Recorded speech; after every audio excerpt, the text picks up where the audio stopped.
أعوذ بالله من الشيطان الرجيم بسم الله الرحمن الرحيم Assalamu alaikum wa rahmatullahi wa barakatuh. As we continue in this traditions of the importance of the month of Muharram and commemorating the martyrdom of Imam al-Hussein, may God's peace and blessings be upon him, we are nearing to the end of Muharram.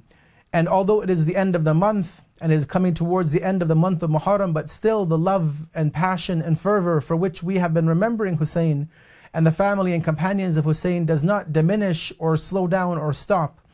And rather, as many of the communities around the world, if not the entire Muslim community, we remember Hussein well beyond the month of Muharram and beyond the day of Ashura. And we will continue in this thread of traditions speaking about Hussein and his movement, peace be upon him,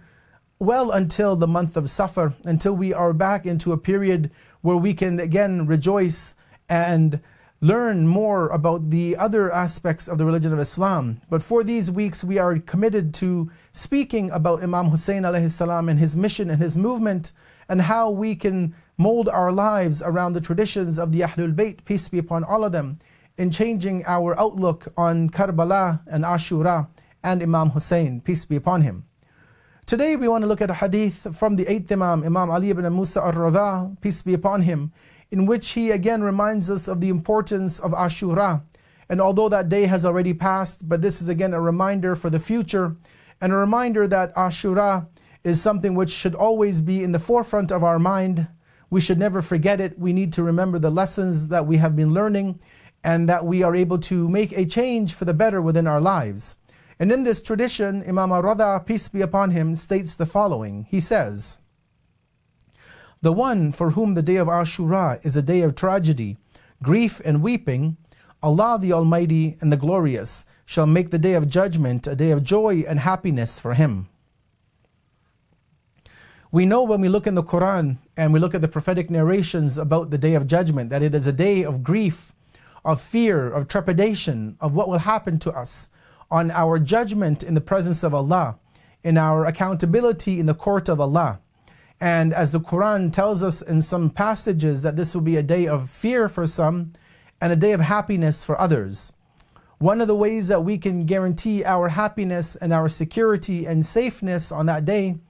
obviously other than fulfilling our obligations to Allah through praying, fasting, the Hajj, our acts of charity and so on and so forth, is, as the 8th Imam shows us in this tradition, is to ensure that we have taken the day of Ashura to be a day of grief and sorrow, and to actually try and rehabilitate ourselves through the legacy of Karbala.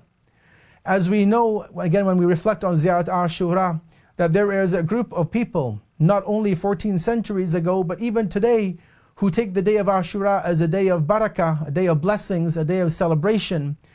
claiming to follow Prophet Moses and other prophets. But had they reflected on the traditions of the Prophet and the successors of the Prophet, and had thought about what happened on the day of Ashura, they would realize the